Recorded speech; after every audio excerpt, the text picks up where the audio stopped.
Thank you, Mr. Chairman. We've had a lot of discussion about this bill in our hearings. Mr. Chairman, we've covered many topics on the floor, in committee hearings, so my questions today will be focused on the Houston districts and the changes to my home district, the current CD 29. The latest map, Plan C2333, shifts population in Baytown from CD 9 to CD 36, and then shifts nearby population in Baytown from CD 36 to CD 9. Why does the map shift two sets of population in the same city back and forth like that? Okay, I'm sorry, I'm not sure I understood your question. Could you walk me through that again? Okay, so the plan, your plan, shifts the population in Baytown. Baytown is from CD 9 to CD 36. And then shifts some nearby population in Baytown from CD 36 to CD 9. So I'm just curious what the reason was for that shift. Well, the best answer that I can provide you is in CD9, of course, because of the way it's drawn today, it is more compact on the standard measures for compactness, but also the changes that were made in the greater Houston area were made for the purpose of improving partisan performance. And as you know, CD9 should now perform as a Republican district. Okay, because I know before y'all were talking about that district being a Latino opportunity district. I haven't ever talked about that. The original plan, okay. The HCVAP population of CD9 after your amendment is just barely over 50%, CVAP. Do you know what happened? For which district? In CD9? So after your amendment, it's barely over 50%. Do you know what drove that or how that happened? And you're referring to CVAP? Yes. Okay, of course, CVAP is citizen voting age population. CVAP is really not census data. This map is drawn, and the only way it can be legally drawn is on the 2020 census data. CVAP is an estimate that's done annually. It's considered very problematic for a lot of reasons. So typically in redistricting, it's not something that someone will want to rely on. But again, I haven't looked at any racial data, and I haven't looked at CVAP, and really, there's no reason to look at racial data or CVAP. The simplest, easiest way to draw a map for political performance is to look at election data, at voting data with regard to Republican and Democrat votes. And when you do that, there's simply no need to look at racial data, and you certainly I don't think, want to look at something as unreliable as CVAP. So I haven't looked at CVAP, I couldn't tell you what it is, and I haven't looked at any racial data with regard to any of the districts in Texas. I have a hard time believing that you or anybody that had anything to do with the drawing of the map did not look at racial numbers, demographics. All I can tell you is, of course, I didn't draw the map. I adopted the House map as it came over and filed it. SB4 had been filed as a companion to it, but I can tell you that our council have looked over it. Other council has looked over it. It is legal under all applicable law. And again, frankly, there is absolutely no reason to look at racial data when you're trying to improve political performance. The best measure of that is whether people have been voting Republican or Democrat. And if you want to draw a map and the goal is political performance, then that's what you look at. There's no reason to look at racial data. And frankly, I think in many cases it's problematic or illegal to do so. Okay, let's move on to some now we're kind of getting a little into the weeds, but this is about certain precincts. The map drawer, whoever that is, and we'll get to that in a bit, split election precinct 414 4 different times. That's a lot of fours, but precinct 414 was split 4 different times. What was the purpose of carving up that precinct?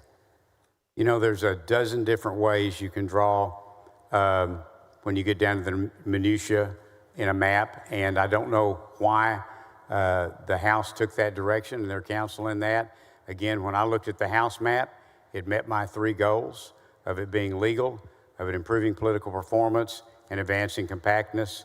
And so I am recommending that the map to the Senate today. Okay. The map drawer, whoever he or she is, also split election precincts 533 and 386 in the same area. Do you have any idea what the purpose was for splitting those precincts? No, my answer would be the same. When you get down to that nuance level, it would be the same as the previous one. Okay. Let's talk about the origin of the map before changes to the C2333. You said that you worked on the House map. I'm sorry, you said that you took the House map and filed it because it met your goals and had stalled in the House. All right, and so you've stated what your goals were. What data did you look at to confirm that the House plan met your goals? all right, so are you asking about, I mean, HB4 is the only thing before us today, and that's what you're referring to? Yes. All right. So I reviewed some of the political performance stats that were provided to me myself, I consulted with our legal counsel, and I mean, it's very clear as you review the map and you look at, and I can, you know, particularly those 5 districts, if you want, we can talk about how in the last election and previous elections that district would perform if it was drawn today. That's very easy information for anyone to get. Okay, but in terms of drawing the map, you don't have any more details on how and why the map was drawn as it was because Rep. Hunter handled it on the floor?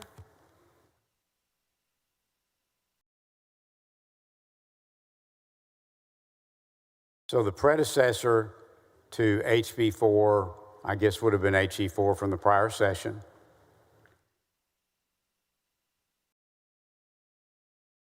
The House made some changes, primarily in CD9, El Paso, CD16, and then in the Navarro area. I can't think what district number that is. I don't know exactly what they did, whether Ledge Council redrew that for the House.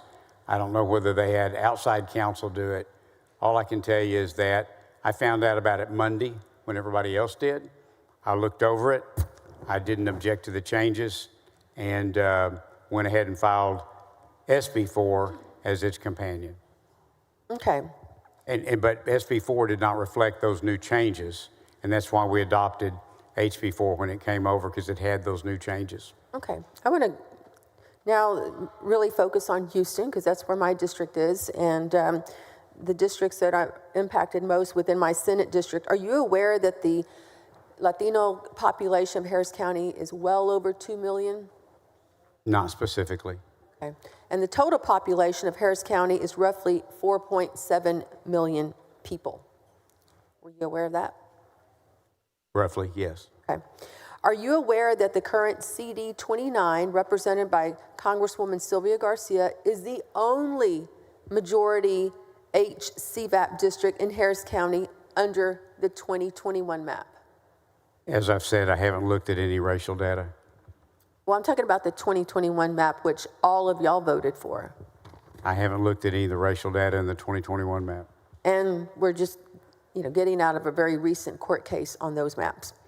What is the specific purpose of reducing the Hispanic citizen voting age population in CD29 by 20 percentage points from 63% to 43%. I'm not aware that there was any intent to do that. Really? As I said, I haven't looked at any racial data. I've just looked at political performance. So I don't have an answer to that. Okay. By decreasing the HCVAP in CD 29 by that amount, 20 percentage points, it means that there's no longer a Hispanic opportunity district. Do you realize that? I assume you're operating off the assumption that Republicans won't vote for an Hispanic, which I don't think is a reasonable assumption. But again, I haven't looked at any racial data for any of the districts, including CD9. Can you explain how the DOJ letter, which incorrectly referred to Congressional District 29 as a coalition district, relates to the changes that we see in the current proposed CD 29? I don't think it had any impact on it.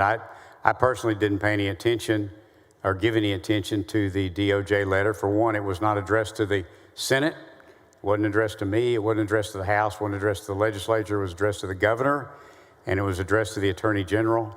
My understanding is the Attorney General filed a response to it in the El Paso trial court, a 3-judge panel. They've already made a ruling on that. I presume that the governor has made some response, although I'm not aware of it. But I didn't take the letter into consideration because it was not addressed to us.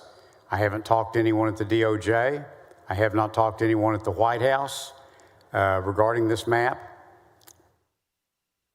Well, we talked a lot about that letter to the point that we did invite Ms. Harmeet Dillon to the hearing. We still did not get a response. Is that correct? We sent an invitation that if she wished to testify, we invited her, and to date, I have not received any response. In fact, some of us on the committee voted for a motion to subpoena Ms. Dillon. Is that correct?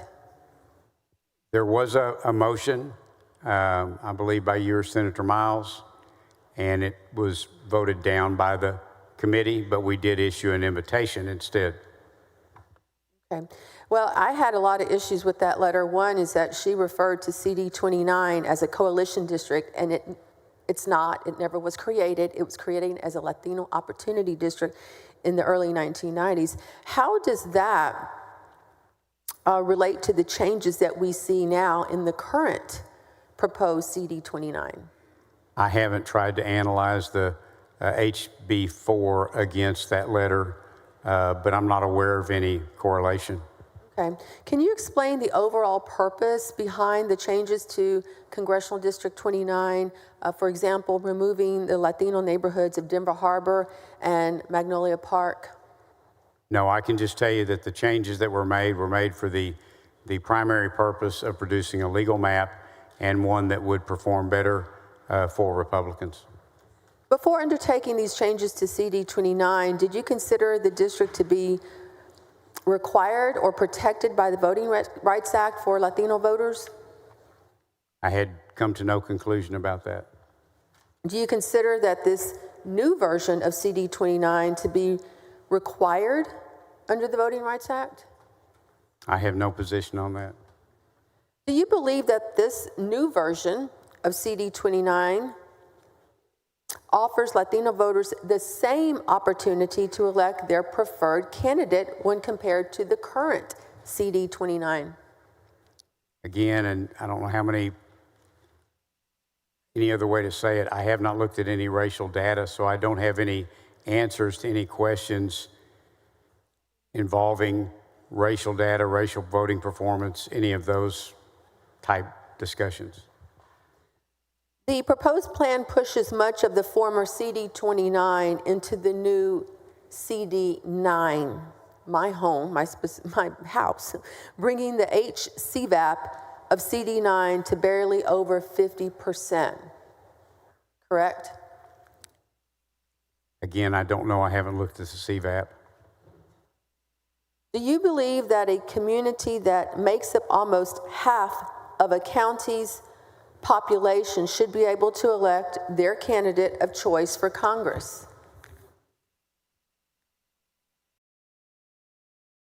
I hope that everybody has the opportunity to elect their candidate of choice.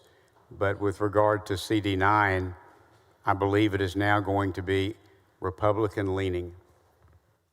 Do you believe that a community that makes up almost half of a county's population in a county that is big enough for 6 congressional districts is adequately represented by 1 seat? I'm sorry, could you repeat that? Do you believe that a community that makes up almost half a county's population, meaning the Latino community, in a county that is big enough to hold 6 congressional districts is adequately represented by 1 seat? I presume under one person, one vote, if they have the ideal number of 766 odd a number in population, that's at law adequately represented. Okay.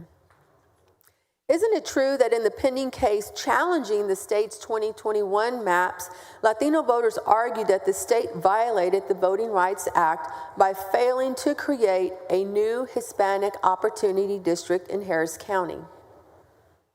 You know, I haven't read all the pleadings. I've just generally kept up with that case. Did you perform any analysis to determine if Latino voters in the new CD9 would be able to regularly elect their candidate of choice? I instructed our council at every every map we have looked at to analyze it to make sure that it complies with all constitutional law and obviously with the Voting Rights Act as well. And I've been assured that this map meets all applicable legal requirements. Why did you decide to move a large portion of the current CD29 into this newly proposed CD9? I didn't make that decision. I decided to adopt the House bill that was passed out of the House as it's drawn because I believed it met the 3 goals that I had in mind and I believed was worthy to recommend to the body for adoption. Is the new CD29, which you've drawn in your proposed map, a coalition district?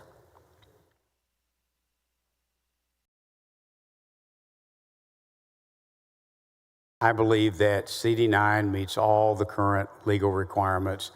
And I'm asking about 29. 29? Mm-hmm. I believe that CD29 meets all current legal requirements. Mr. Chairman, that's all I have for now. Thank you. Mm-hmm.